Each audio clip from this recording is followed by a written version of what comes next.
do it. I can't give you any more money. I said, well, goodbye, I'm sorry, but I got to get something to for. So I went to work for Hackensack Ford.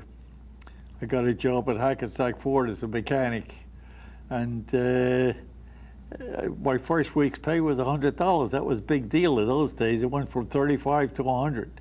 I was a millionaire, I thought. Yeah. And how many years did you stay with Hackensack Ford? I was 17 years with Hackensack Ford. I started out as a mechanic, shop foreman, and a service advisor. I was a service manager in Village Ford in Ridgewood and also in Cliffside Park. I was in that CSC Ford over there before it burned down. You married Josephine? I married her, and for 65 years we've been happily married. Yeah. We have 4 children, 4 girls, and they're all great. How did you meet Josephine? How did you meet? That was a little odd too. My sister and her sister rode the bus together to New York to work every day, and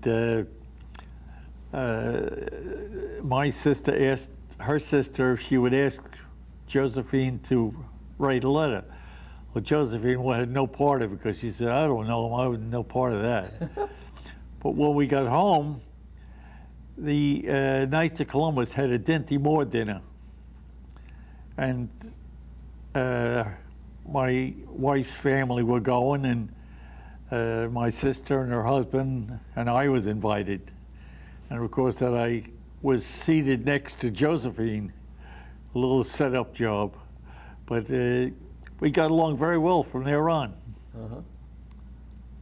65 years is a testament to that. You mentioned that you enjoyed fixing computers and you would fix them. Yes, when I started slowing down in the automobile business, I'm not a person who can sit around. So in 1985 it was, I think, that I started playing with computers. Because we had one at the ambulance building, and I went down every day and went through it to learn how to use it. So then I bought one of my own, and then I got connected with a group which was George Kerr with that group, and I read and built, and so I wanted to upgrade the computer I bought. So they said, bring your computer over here for a couple of days, and we'll have the parts and you'll do it. So they taught me how to do it. From then on, I've been fixing my own.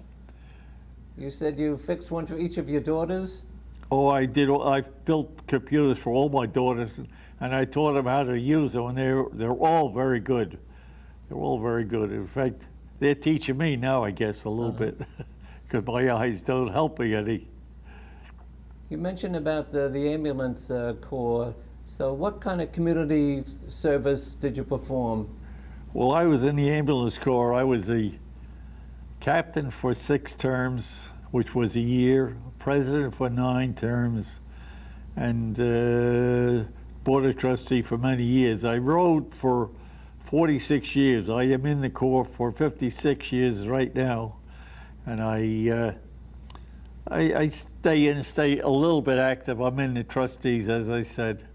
And I'm there for experience of what went on before us, and the early days and how we cured it. They look to me for a little bit of help that way. And you're also active at St. John's Parish? In what way? I've been an usher for 50 years, and I was a head usher for about probably 12 or 15 years. You're a member of the American Legion, Post 162. How did that come about? Al Murphy came to me and asked me if I'd consider joining. I said, yes, I would. In fact, I think it took that little push for somebody to get me, because I had considered it many times, but I just guess nobody gave me the push to get through. But he did, and he's very good. Bob, did I leave out any questions or comments you'd like to share with us? No, I admire the Legion. They do a very, very good job. They do a little bit of everything around, and they're not looking for big pat on the back, which is good too. Well, as one veteran to another, I thank you for your service, Bob. I really appreciate it. I did my service with the country with no regrets. I never regretted being it. In fact, as I told you, there was a letter written by one girl, and she wrote to the War Department to ask me from being sent overseas again. And I got called into the first sergeant's office, and he says, "We've got a letter here that states that they want you to stay here in the States." I said, "What do you want to do?" I said, "I want to go," which I did. And I don't regret any part of it. A little hairy at times, as you all know. Yeah. It's things are close, but thank God I came out of it alive.